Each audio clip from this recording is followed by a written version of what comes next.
Hi, and welcome to this look at an exam question that requires you to recognise the intermolecular forces at work. I want to try and address a bit of a misconception that sometimes people have before we start the exam question regarding whether it's intermolecular forces or whether it's covalent bonds that are broken during the boiling or melting process.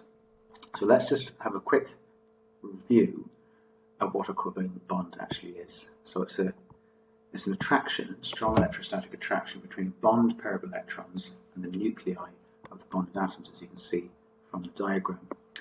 And these are strong electrostatic attractions, so they need a lot of energy to overcome. So in reality, in a simple covalent lattice, they're unlikely to be broken during melting because you've got much weaker intermolecular forces that are also in place, and the weaker intermolecular forces will be broken first. Once they're broken, the neighbouring molecules that are held next to each other by intermolecular forces can move apart. So the molecules remain intact, but the separation is between one molecule and another molecule. The structure then breaks down, and we get a solid turning into a liquid, or a liquid turning into a gas. So in diatomic elements, such as chlorine, you obviously can see quite clearly that you get a shared pair of electrons, and that's represented by the covalent bond, which is your solid line between the two chlorine atoms there. In this animation, if you look at the covalent bonds, they don't actually break. If you visualize what the molecules are, they're molecules of water, and the actual atoms are not separating from one another in the H2O structure.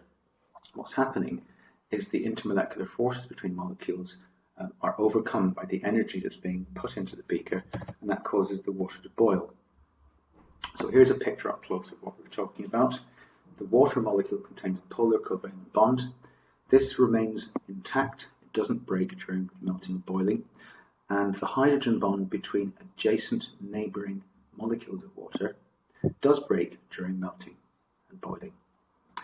If we look at another example, in hydrogen chloride, you get a dipole-dipole interaction between adjacent HCl molecules because you have a permanent dipole between the hydrogen and chlorine because of a permanent electronegativity difference. It's that intermolecular force which breaks, not the covalent bond. The solid line between H and Cl does not break. Likewise, in chloromethane, it's the permanent dipole between the adjacent neighbouring chloromethane molecules that actually breaks. So let's have a look at an exam question that tests out our understanding of this. So first of all, let's just inflate and expand a bit on the first bit. So it says phosphorus and chlorine have simple molecular structures, and more information about phosphorus and chlorine is given in the table.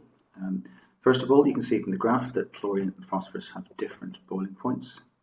So it needs to have a little bit of thinking done before we start answering anything.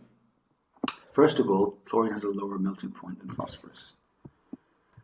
And if you look at the actual number of atoms in each of their individual molecules, chlorine has 2 atoms per molecule compared with 4. Now what sometimes people have done in this type of question is to rush in a bit and assume it's the covalent bonds breaking. It is not, it's the intermolecular forces. So with that in mind, chlorine has a smaller molecule than phosphorus, and it has less electrons per molecule than phosphorus.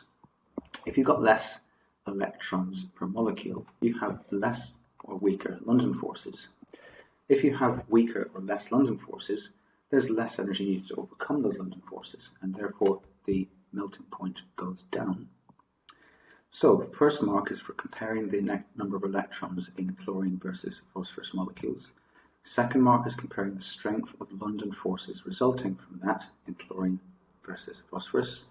And finally, relate the strength of the London forces to the energy required to break them. So hopefully this has given you a bit of an insight as to how to avoid making a simple unforced error in this type of question by recognizing the actual intermolecular forces that are at work. Thank you for listening. Until next time, see you soon.